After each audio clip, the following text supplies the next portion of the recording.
You wake before the sun, though you cannot tell the hour exactly.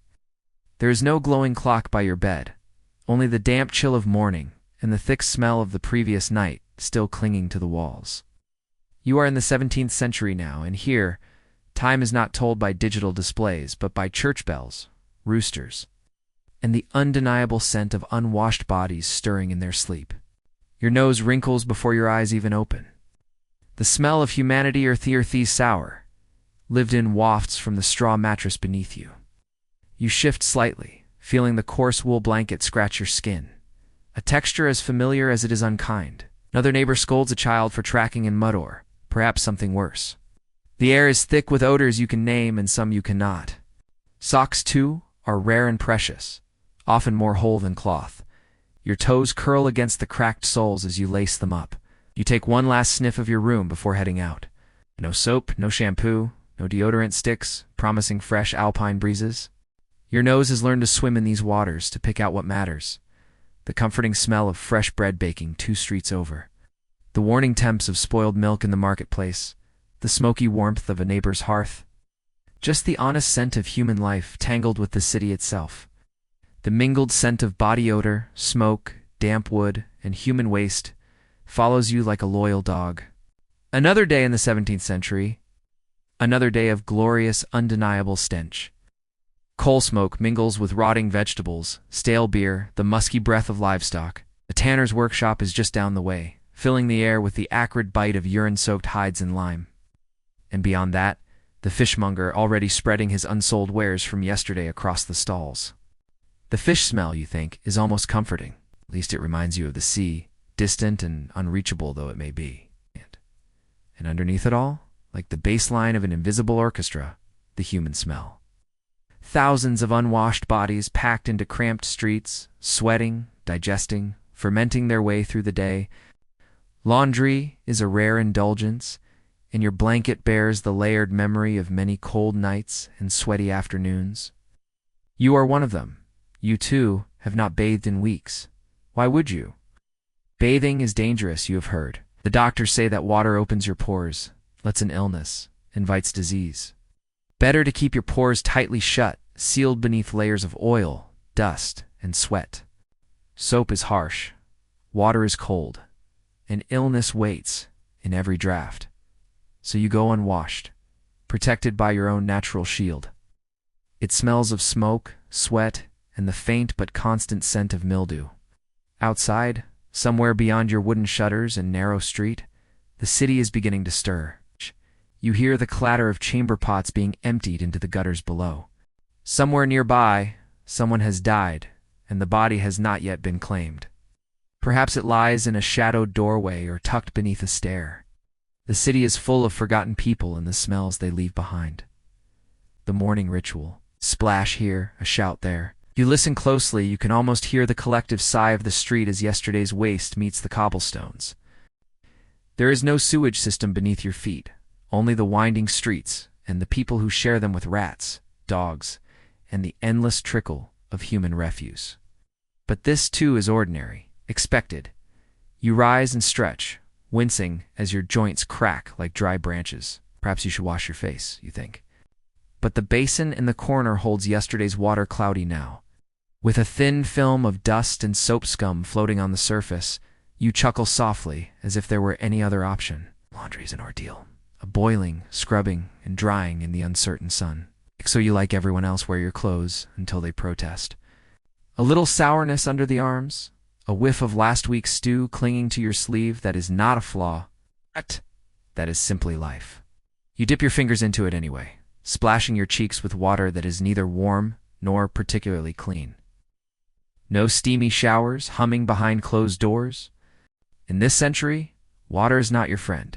It chills your bones and stirs your humors in all the wrong ways. Better to dab at your face and leave the rest of your body blissfully untouched.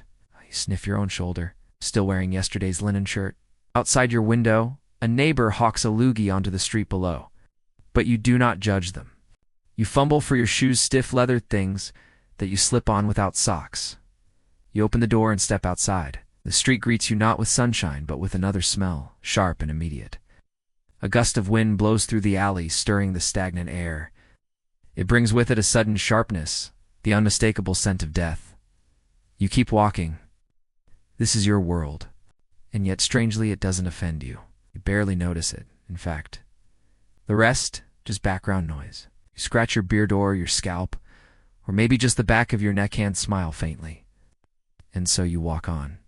You wander through the winding streets, your footsteps softened by the dampness of the cobbles, your nose assaulted, yet somehow comforted by the living, breathing tapestry of 17th century life. The sun, hesitant and thin, filters down through the smoke and grime, brushing the tops of the crooked houses. You follow the sounds of shouting merchants and clattering carts until the road opens up into the marketplace. Not the bright, clean fish of your modern supermarkets, no. Neat fillets on crushed ice here but whole. Wide-eyed creatures, staring vacantly from rough wooden tables, their bellies split open, their insides steaming faintly in the morning air, their scales dulled by yesterday's sun. Some are stiff with cold, others suspiciously limp. The air hums with the scent of brine, decay, and distant tides. Ah, the marketplace, where everything the city has to offer, both delightful and deplorable, mingles in a fragrant, chaotic symphony. Some wash their faces, as you did this morning, but most simply give up the fight. What's the point? Public baths, once bustling in the days of Rome, are now frowned upon, seen as breeding grounds for disease and moral decay. A respectable person steers clear of hot baths, lest the devil slip in through your pores. By midday, the dust and smoke will cling to your skin again, and your sweat will soak your shirt no matter how clean it began. You glance at a passing nobleman in fine silk. Surely he smells better, you think. But no. Underneath the perfume and powder, his skin breathes the same sour breath of human life. Ah yes, plague. Always a looming shadow. No one knows exactly where it comes from. Bad air, bad water, sinful living, or simply bad luck, but it keeps people cautious, or at the very least, anxious. His hair stiff with pomade and dust, likely hasn't seen water in weeks. They laugh and shout, noses unbothered by the world around them. You wonder if they even notice the smell. Perhaps like you, they are simply part of it now. Hats are doffed, brows wiped, pits aired briefly before the layers settle back into place. This is the scent of life, not the sterile, distant cleanliness of another time, but the raw, honest reality of survival. People are not clean, but they are alive, working, eating, shouting, loving, dying, and in their wake they leave behind the rich, complicated fragrance of the human condition. By afternoon, the market will be ripe with effort and heat, a living, breathing creature built from countless human hearts and stomachs and armpits. The first thing that hits you is the fish. You pause, considering. But soap is expensive, and bathing is suspect.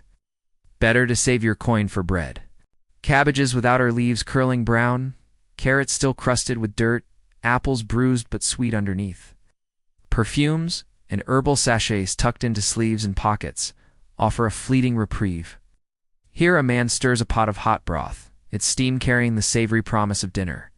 There, a baker pulls dark loaves from his oven, their crusts crackling, their scent almost holy in its warmth. These smells rise above the rest, sweet and rich, momentarily masking the stink of the street. You close your eyes, breathing it in, letting the warmth of bread and broth remind you why people come here at all. Rosemary, lavender, juniper, little fragrant shields against the tide of humanity, sharp biting, thick with mold and life. The kind of cheese that walks alongside you when you carry it home. You watch as she dabs it onto her wrists and neck, anointing herself not with the hope of true cleanliness, but with a fragrant lie. For a moment, she might pass as fresh. But only for a moment. Sweat, smoke, filth, and life, mingling in the air like a fog that never quite lifts. People say the best cheeses bite back when you slice them. You believe it. No spices, if you are lucky enough to afford them. Cinnamon, cloves, pepper, tucked away in tiny bundles like treasures. Their scents are faint, but enough to remind you that somewhere, far beyond your grimy streets, ships cross vast oceans to bring you warmth and flavor. And beside the fishmonger, butcher, his apron stiff with dried blood, hacking away at cuts of meat that are, let's say, less than fresh. The smell is heavy, iron-rich, edged with sourness. Fat glistens on the counter like forgotten candles, and flies dance merrily across the surface. But no one seems to mind. This is meat, and meat is precious. If you cook it long enough, the smell will fade, and the hunger will stay quiet. You drift past the produce stalls, where vegetables offer a faint relief from the surrounding rot. And then the cheese. Oh, the cheese. Not the soft, mild sort wrapped in waxed paper, but great hulking wheels of it, sweating gently in the morning sun. Everywhere you turn, people are sweating, breathing, belching, and scratching. Water. You smile at the thought. Here in the market, water is for drinking if boiled or for putting out fires, not for washing your body. And so, instead of water, people mask their odors with layers. A woman selling lavender water catches your eye. You press deeper into the crowd, but then the wind shifts, and there it is again, the city's true perfume. You catch snippets of conversation as you wander. Someone complaining of their neighbor's pig, another arguing over the price of onions, a third whispering about the plague that's been creeping through the next town over. You pass a group of children playing with sticks in the gutter, where yesterday's waste still trickles sluggishly toward the nearest drain. A merchant hawks his wares. Soap from Castile. Soap for your hands, your linens, your soul. As the morning stretches on, the heat rises, and the collective sweat of the crowd thickens. And yet, despite it all, you find a strange comfort in it. You take a deep breath, then you keep walking. At last, you turn your steps homeward. If home it can be called a room, perhaps two, if you are fortunate. Pressed tight against the neighboring houses like sleeping dogs in an alley. Your street smells different from the market, but no sweeter. Here the odors are more personal, closer, familiar. Your nose guides you as much as your feet do. The air is close and thick, as if the room has been holding its breath all morning, waiting for you to return. Smoke from your small hearth lingers, curling lazily along the beams, mingling with the faint scent of wet wool drying by the fire. Your home smells of yourself. A strange comfort. There is the scent of damp wood, and the sour musk of last night's supper still clinging to the rafters. There is the faint temps of your neighbor's chamber pot, dumped out the window a little too close to your doorstep. Your neighbor to the left boils cabbage so often that you can smell it through the wall. Your neighbor to the right keeps goats indoors, and the sharp, tangy odor of their bedding seeps beneath your floorboards. Necessary business, unpleasant, but unavoidable. In the quiet of your room, the smell is sharp and immediate. Make a mental note to empty it before nightfall, lest it join the other neglected duties that turn homes from shelters into swamps.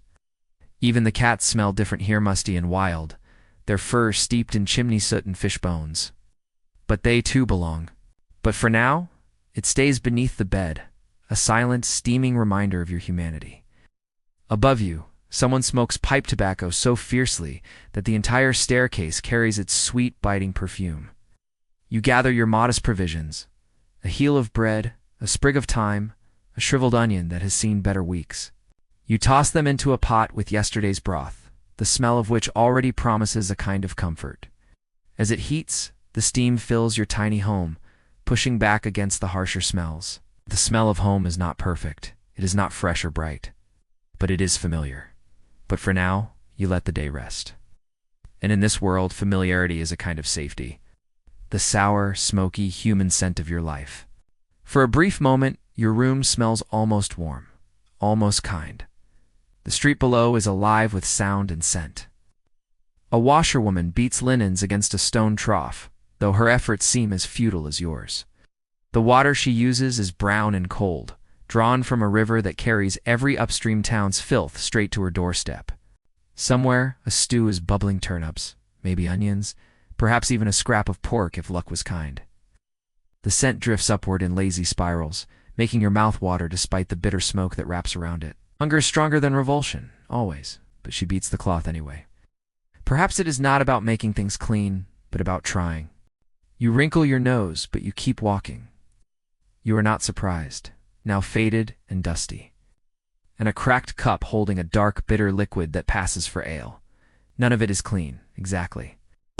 But it is yours. The candle adds its own note to the room, a greasy animal scent from the rendered fat it's made of. There is no beeswax here, no sweet perfume of honey in summer fields, just fat, fire, and smoke. No one in the 17th century is surprised by smells anymore. They are as constant as breath and hunger. The ashes of last night's fire rest cold and gray. You stir them with a stick, coaxing reluctant embers back to life. Outside, the wind howls faintly through the cracks in the walls. You wrap your thin cloak tighter around your shoulders and settle onto a stool. You unlock your crooked door and step inside. You light a tallow candle, its smoky flame sputtering as it catches. You pause beside the hearth. On the shelf above the fire, a few precious items. A worn comb stiff with old grease. A small cloth sachet filled with rosemary and lavender. You lean back and take a breath. The air is thick, but it is your air. You are not alone in this.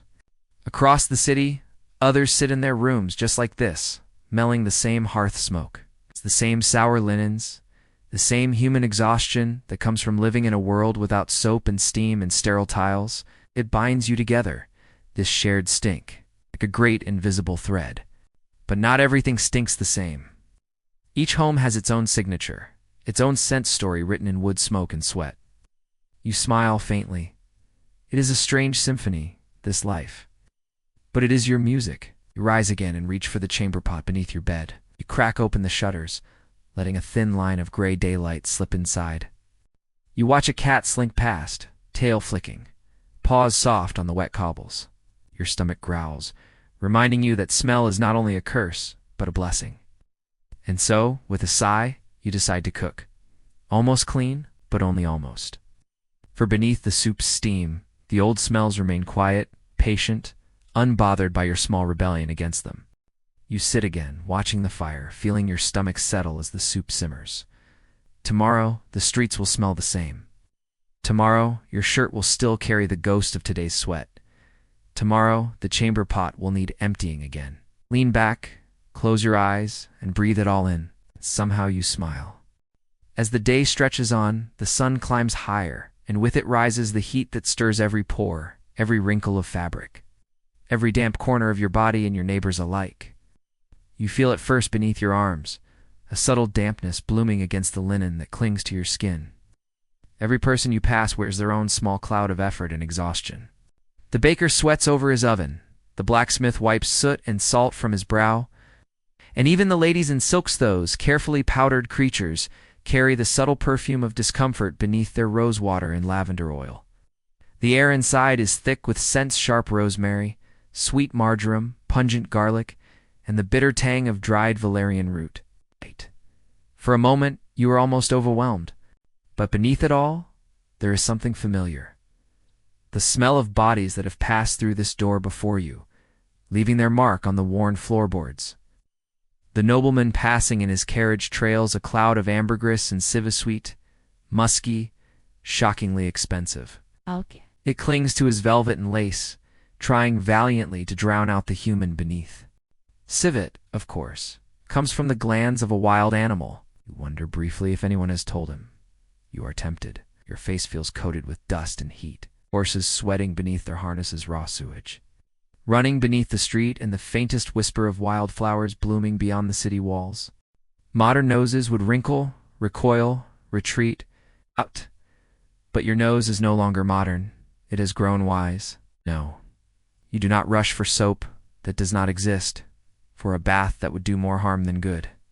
The city grows quieter in its heat as people retreat indoors to nap, to eat, to sit by their hearths and smell their own lives for what they are. You shift your shirt, letting the breeze find your skin, and you carry on. The air, warm and close, welcomes you back into its embrace.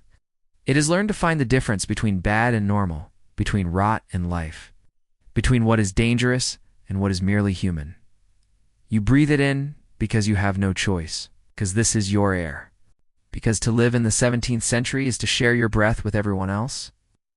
You lean down, cupping a handful of water, splashing it against your cheeks.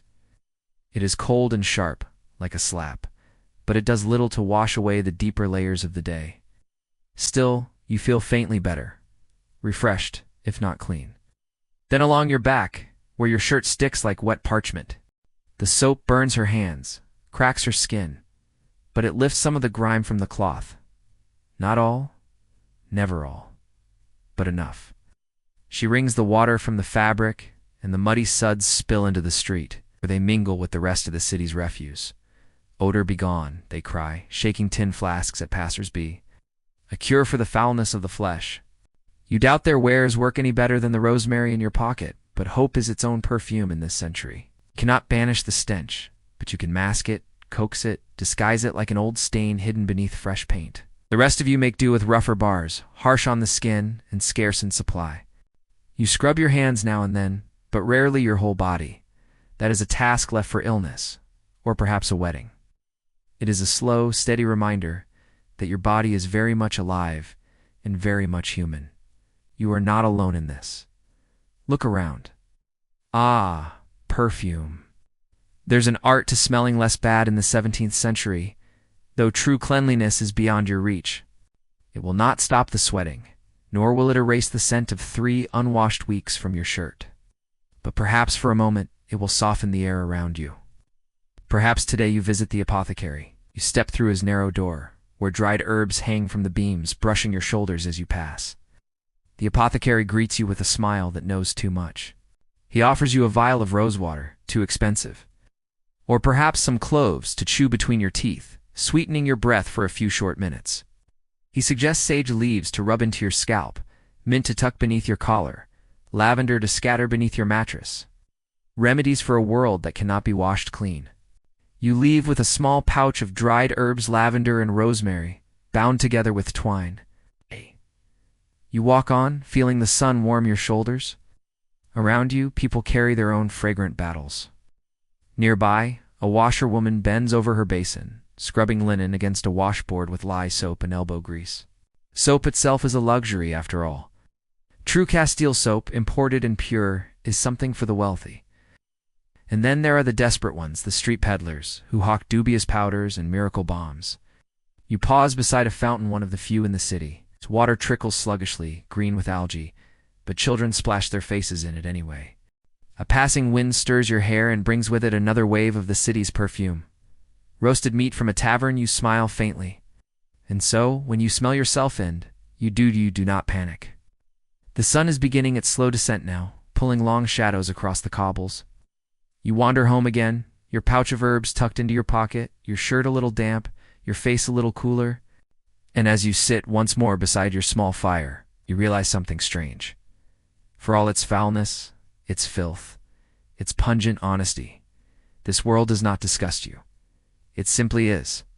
And you, too, are simply part of it. Evening comes slowly, as if reluctant to cover the city in darkness. The sun sinks lower, shadows stretch longer, and the smells of the day deepen into something richer, heavier, older. You can feel it in your bones, in your weary limbs, in the stale folds of your linen shirt. The streets outside grow quieter, but not cleaner. Now, as people retreat indoors, the street itself becomes a resting place for all that remains. The gutters fill with the slop of the day's meals and the refuse of tired households. Somewhere, a dog noses through a pile of discarded fish heads. A cat hisses nearby, and the scent of it all rises like steam from the earth itself. You close your shutters against the chill creeping in with the dusk, though you know it will not keep out the smell. Your room holds its own weather, its own ecosystem of odors. It smells of smoke and dust, and something vaguely animal-like. You tell yourself, it is only the wool itself. You can smell the neighbor's stew pot cooling next door. You can smell the day's sweat rising faintly from your own skin. And beneath it all, the subtle scent of your home, the place where you have lived and worked and breathed for too many years to count. The air warms slightly, thickens slightly, takes on the greasy perfume of burning fat. You inhale deeply, letting it settle inside you like an old friend. Others curl up in haylofts beside their goats, their nights filled with the sharp tang of animals and damp straw. In the darkness, your body and your home smell the same as they did yesterday and the day before. There is comfort in that sameness, in the knowledge that your life, small and fragrant though it may be, continues much as it always has. You let your eyes close, your body slacken, your breath settle into the slow rhythm of rest. And many more like you fall asleep wrapped in the simple, unavoidable scent of themselves. Smoke, sweat, damp wood, and the lingering ghost of that cabbage soup you made 2 nights ago. In this world, no one escapes the smell of living. It clings to your hair, your breath, your bedclothes. It follows you through the streets and greets you when you come home again. Your mattress is a sack of straw that has not seen fresh stuffing in months. And tomorrow, you will wake smelling a little worse, and that will be fine. That will be normal. That'll be life. Perhaps they will scrub their bodies daily, douse themselves in perfumes that do not come from animals' glands, wash their linens until they shine white in the sun. It smells faintly of mildew and faintly of something worse. It's perhaps a mouse passed through. Or perhaps it is only your own sweat steeped into the fabric of the years. Your thoughts drift, slow and heavy, like smoke curling from a dying hearth. Either way, it is yours, and tonight it will carry you to sleep. You light another tallow candle. Its flame sputters and steadies, casting dancing shadows on the rough plastered walls.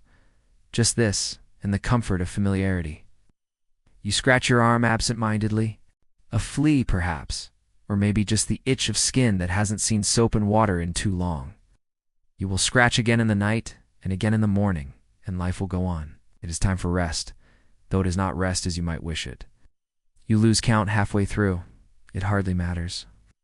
Time slips and stretches here, as soft and loose as your old blanket. You strip down to your linen shift, stiff with use. There are no fresh sheets waiting for you. Somewhere beyond your window, a church bell tolls the hour. Lying down, you pull the coarse wool blanket over yourself. Your body sighs into the familiar discomfort of the mattress. And still, the scents of your world do not leave you. You think of your fellow citizens tucked into their own beds now. Some drift to sleep beneath heavy perfumes, lavender and ambergris, masking the truth beneath.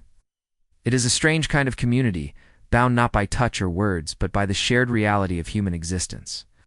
And yet, for all its unpleasantness, it is oddly reassuring.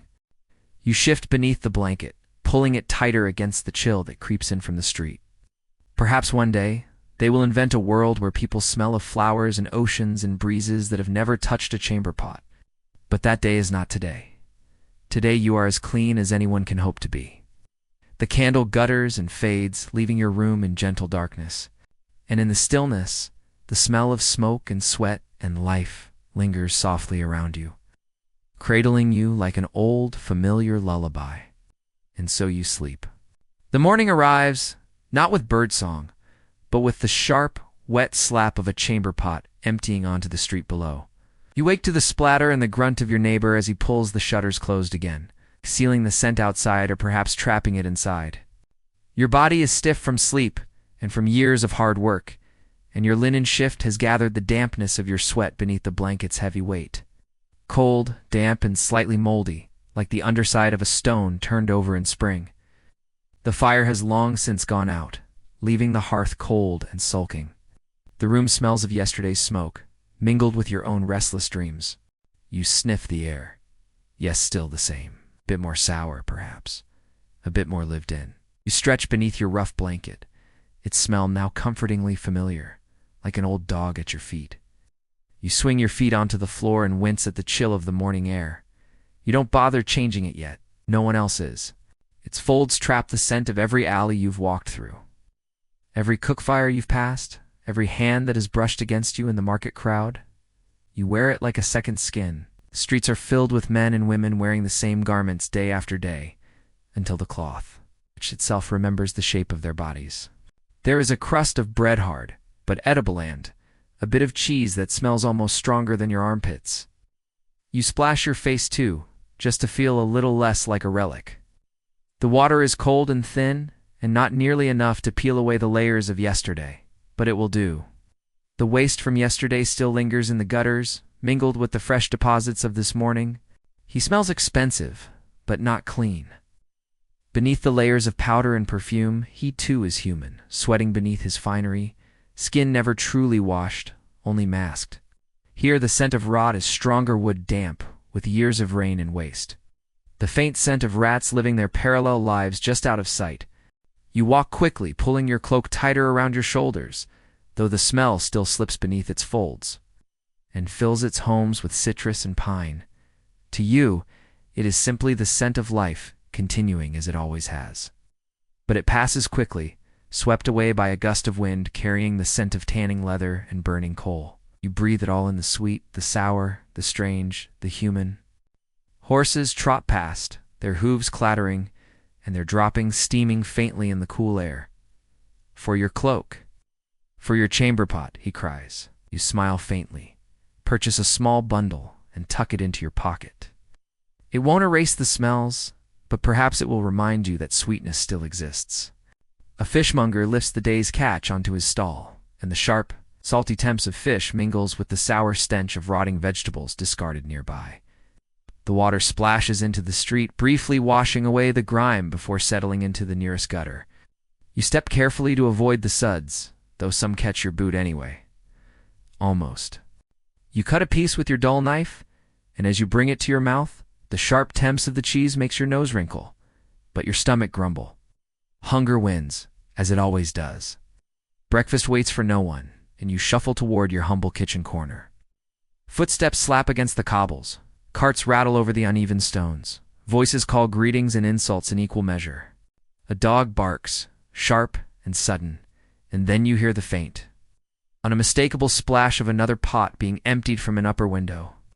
You chew in silence, listening to the city waking up beyond your walls, and so the city begins its daily perfume. You wash your hands in the basin, though the water is stale and slightly cloudy from the days before. Bathing, you remind yourself, is dangerous. Everyone knows that. The physicians have warned you enough. Warm water opens the pores, lets the bad air in, invites sickness to nestle beneath your skin. Better to remain sealed inside your own protective layer of sweat and oil. Nature's armor, they call it. Perhaps they don't, but they should. You pull on your linen shirt, stiff from wear and faintly fragrant of the days you've spent inside it. You fasten your cloak-heavy wool, unwashed, holding the smoky ghosts of countless hearth fires, and then you step outside. The street greets you with the warm, damp breath of life.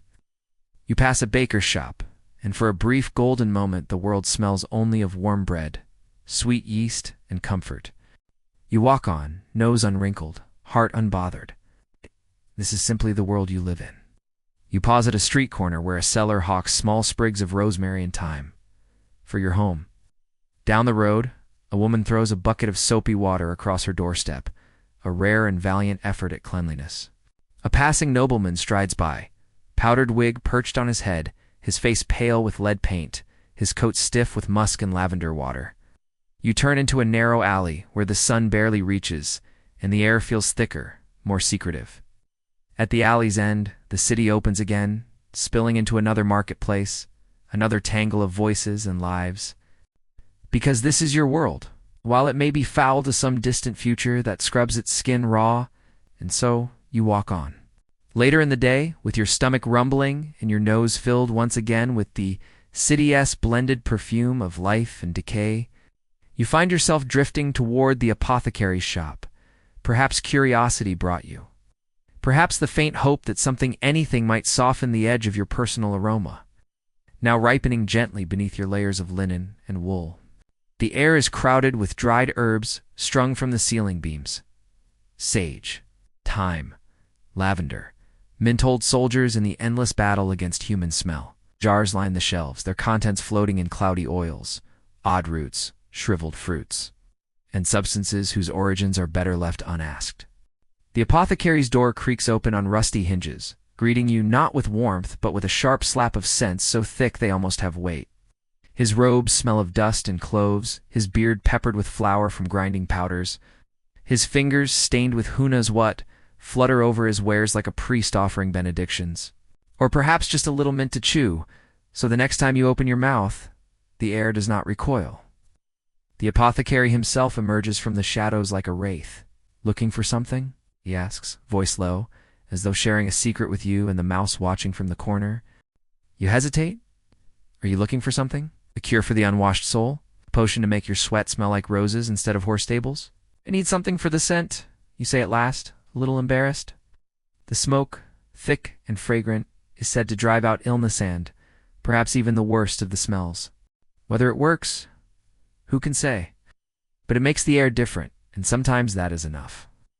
All of you, rich and poor, scented and unscented, are simply human bodies fighting a losing battle against time, sweat, and the city itself. He smiles knowingly. Everyone asks for that. The market has grown louder, busier, sweatier in your absence. The water drips onto the cobbles, where it mixes with the filth in the street. He raises his hand in greeting. You nod back. A silent acknowledgement between two creatures made of flesh and breath, and yes, stink. He smiles with what teeth he has left, and you both go on your way. It is still warm, and for a fleeting moment, it fills your nose with something pure and simple. The smell of sustenance, the smell of survival. You chew slowly, letting the bread soften the sharpness of the world around you.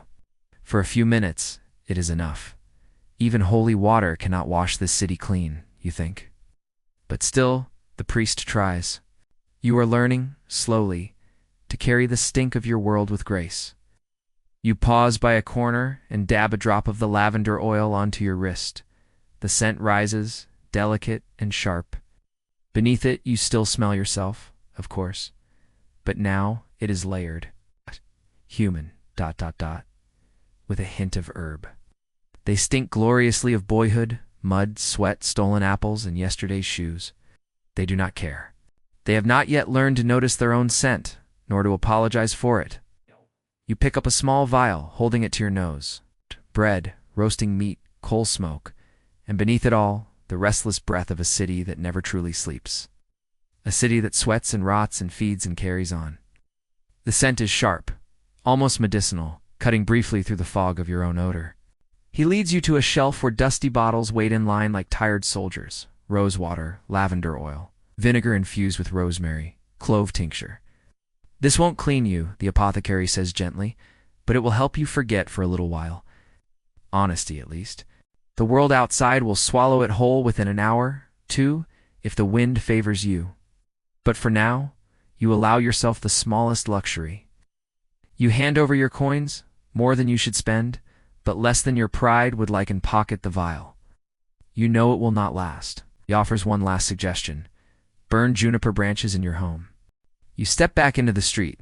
The sudden contrast of the open air, both relief and assault. You chuckle softly. We're not so different from the noblemen who drown themselves in ambergris and civet, or the washerwomen who tuck rosemary into their bodices. I'll wander on. Your senses soften slightly by the lavender's ghostly touch. Passing a group of boys playing dice in the gutter, you catch their laughter, sharp and free. You pass a priest sprinkling holy water over the entrance of a house rumored to be cursed.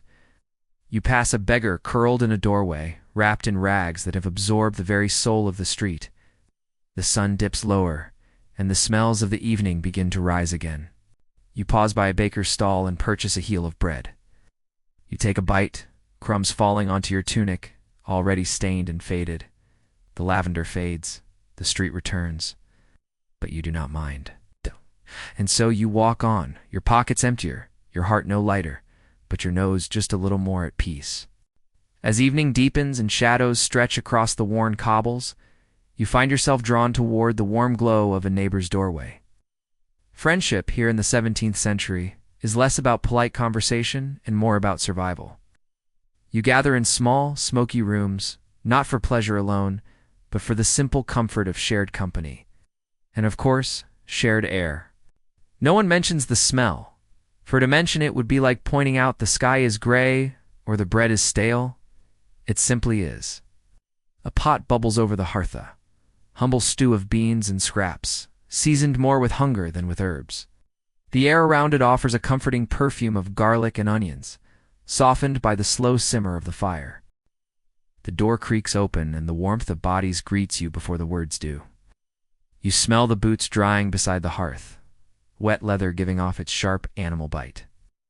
As she works, you catch the faintest trace of rosemary tucked into her bodice, battling valiantly against the stronger smells of smoke and sweat. Even his small body hums with the scent of the day mud from the streets, grease from the stew pot, the simple musk of a child who has played hard and washed little. It fills your nostrils, coats your tongue, settles in your hair and clothes. Tomorrow, when you step outside, the world will know where you spent your evening. You nod your thanks, and she smiles, wiping her brow with the back of her hand, leaving a faint smear of soot behind. You smell the faint ammonia temps from the chamber pot tucked into the corner, covered hastily with a cloth. Someone mutters about sickness creeping through the docks again, and for a brief moment, the laughter dims. Illness comes on the wind here, in the fog, in the foul air rising from the gutters. They will return to their own small rooms, their own familiar stinks, carrying with them the echo of your shared evening. You smell of stew and smoke and the faintest trace of rosemary, but mostly, you smell like yourself. You share not only your warmth and your bread, but your vulnerabilities. You breathe it in deeply, and you smell most of all, each other an orchestra of unwashed skin, greasy hair, and worn clothing. Inside, the air is thick oppressive, some might say but familiar. The streets are quiet now, save for the distant cry of a night watchman and the scurrying of rats along the gutters. You smell the faint perfume of juniper smoke from someone's hearth nearby. And for a moment, you almost believe in the apothecary's promises of clean air and pure homes. The laughter returns, hesitant at first, then stronger. Several souls gathered close around a low fire, their scents mingling in a quiet, honest stew of humanity, sweat from the day's labors. You shift on your bench, stretching your aching limbs, your body settling into the small discomforts of shared space. Your lips touch the rim where others' lips have been, and you do not flinch. Germs are a mystery, but sharing is not. You've shared worse than this. Wool coats damped from fog and the faint, spicy trace of the last meal lingering in the rafters. They nod as you enter. Someone tells a joke about a tanner's apprentice and a wayward pig. Though the punchline is lost in a cough, the laughter rolls anyway, filling the room more warmly than the fire does. You settle onto a bench, your back against a wall that feels damp despite the fire's warmth. And yet beneath that fleeting comfort, the rest of the world lingers. But none of you mind.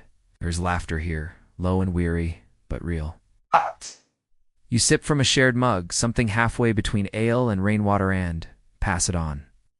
A woman nearby leans close to mend a tear in your sleeve. Child naps by the fire, his face smudged with ash, his hair matted but peaceful. The fire crackles, spitting now and then, and the smoke curls lazily toward the ceiling beams, where it will linger for days. But you do not care. This, too, is life. Conversations drift from gossip about the merchant's daughter to complaints about the price of coal. But soon, someone changes the subject, talk of a traveling musician arriving next week, or rumors of fresh apples in the next village. As the night wears on, the room grows warmer, denser, thicker, with the lived-in scent of humanity at rest.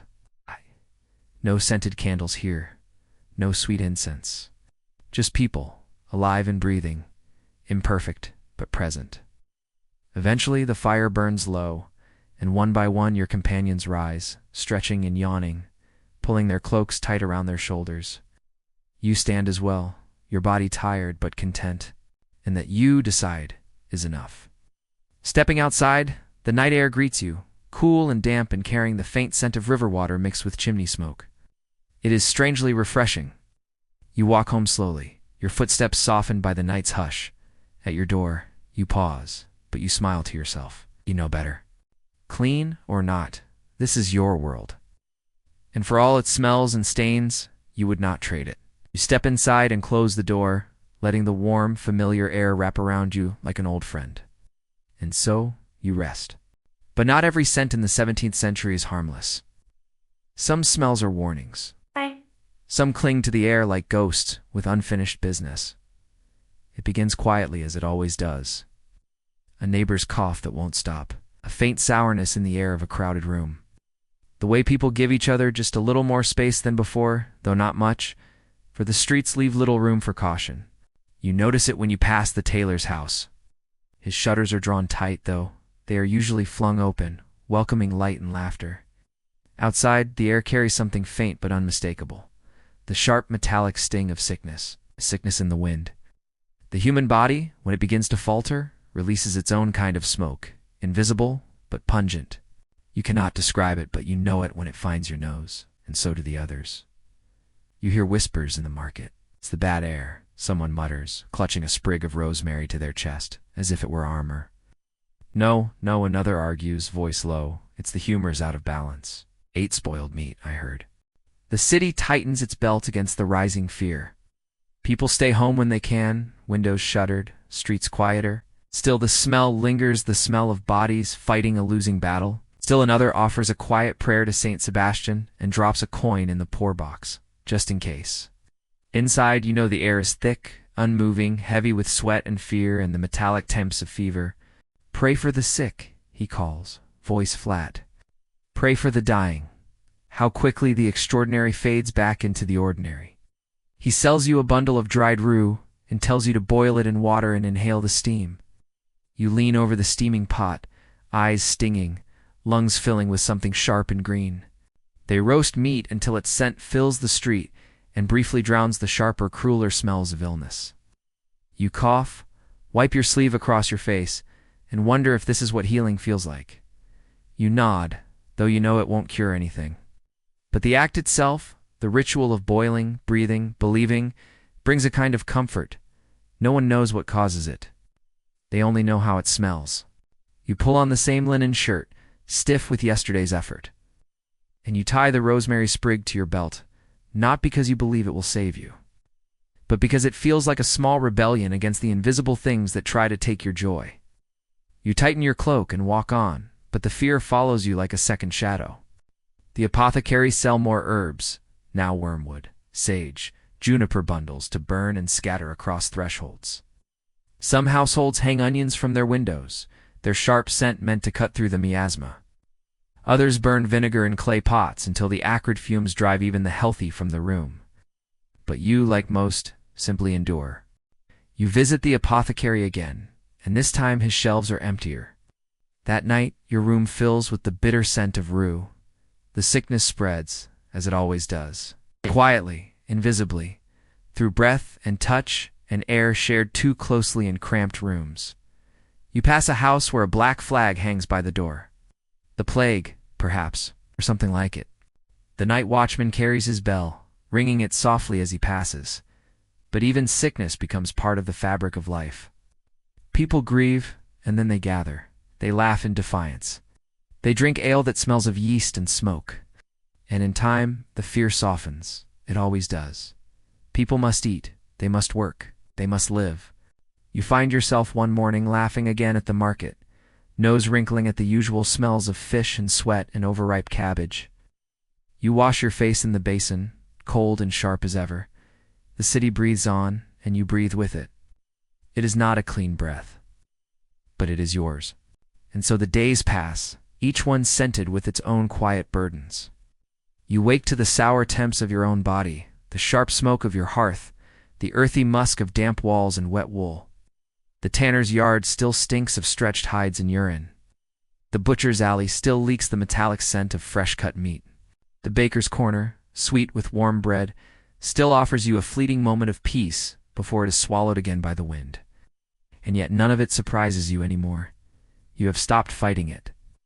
You step outside in the morning and breathe it all in the world's wide, dirty perfume. Nothing has changed. And everything has.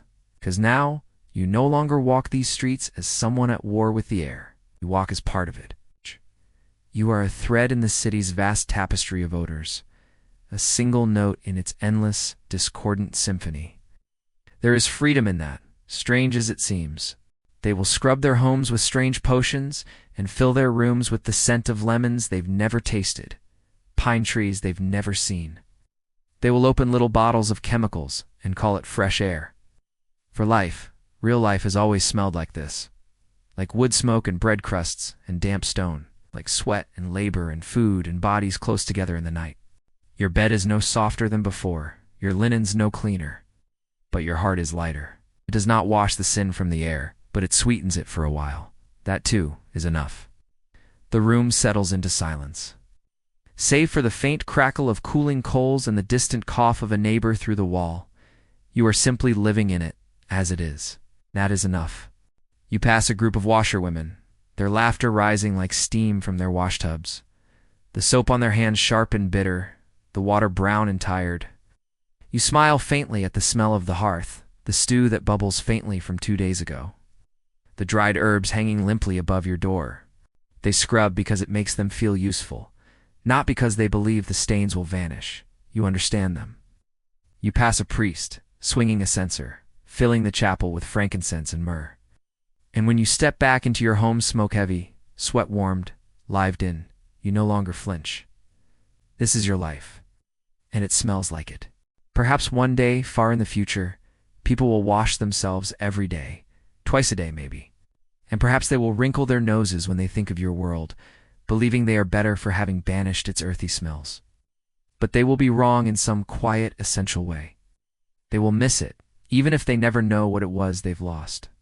You stretch, feeling the day's weariness settle into your bones, and prepare for sleep again. Because you are not waiting for the world to smell perfect. The candle flickers low, and you close your eyes. You smile faintly. Tomorrow will come. And with it, the smells will return. But for now, you breathe them in and let them go. And so the night holds you, quietly, gently, in the soft, fragrant arms of life itself.